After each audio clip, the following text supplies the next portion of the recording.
In this video, we will use the z-test for two population means to compare the mean of two sample data using a 5-step hypothesis testing procedure. Let's consider the following hypothetical scenario through a case study. A recent study suggested a link between moderate coffee consumption and increased productivity in office workers. However, the study focused on a specific demographic, young adults aged 22 to 28, and used a self-reported measure of productivity. A large technology company, TechCorp, is interested in investigating this claim further within their own diverse workforce. They randomly selected 200 employees aged 30 to 40 and divided them into two groups of 100, moderate coffee drinkers, 2 to 3 cups daily, and those who drank less. Historical data indicated the population variance for productivity scores was 16 for coffee drinkers and 25 for non-coffee drinkers. After a month of tracking, the average productivity score for coffee drinkers was 85, while non-coffee drinkers averaged 80. Let's walk through a 5-step hypothesis testing procedure to test whether moderate coffee consumption lead to a significant difference in productivity for this demographic at TechCorp.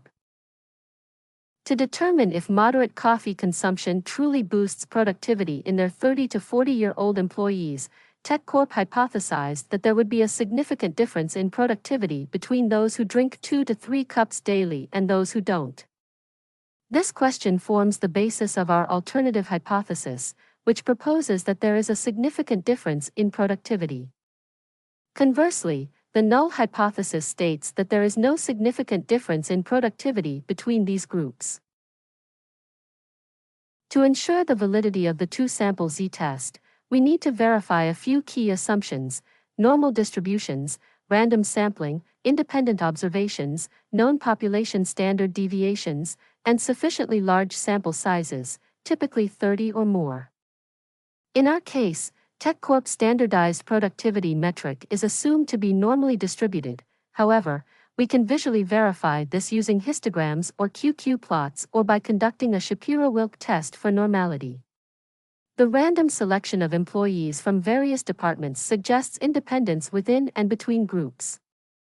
The population variances are known based on historical data, and the sample size exceeds 30. Therefore, we can confidently proceed with calculating the test statistic. To determine how far the two sample means deviate from each other, we calculate the z-statistic using the following formula. In this case, the z-statistic is 7.81. This indicates that the difference between the two sample means is 7.81 standard deviations away from zero. Assuming the null hypothesis is true, the p-value represents the probability of obtaining a z-statistic at least as extreme as our calculated value of 7.81. While this p-value can be obtained from a z-distribution table, we can observe it is approximately 0 since even z-scores beyond 4 have negligible associated p-values.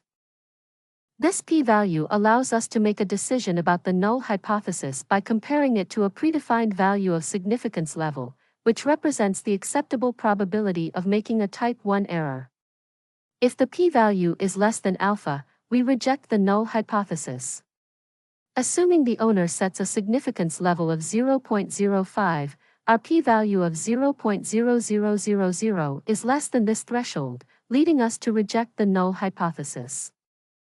With a p-value of virtually 0, we confidently reject the null hypothesis at the 5% significance level, concluding that moderate coffee consumption indeed significantly impacts the productivity of TechCorp employees aged 30 to 40. If you'd like to test your knowledge on this topic, be sure to check the quiz link in the description below or visit our community page. Thanks for watching. Please like, comment, and subscribe for more statistics content.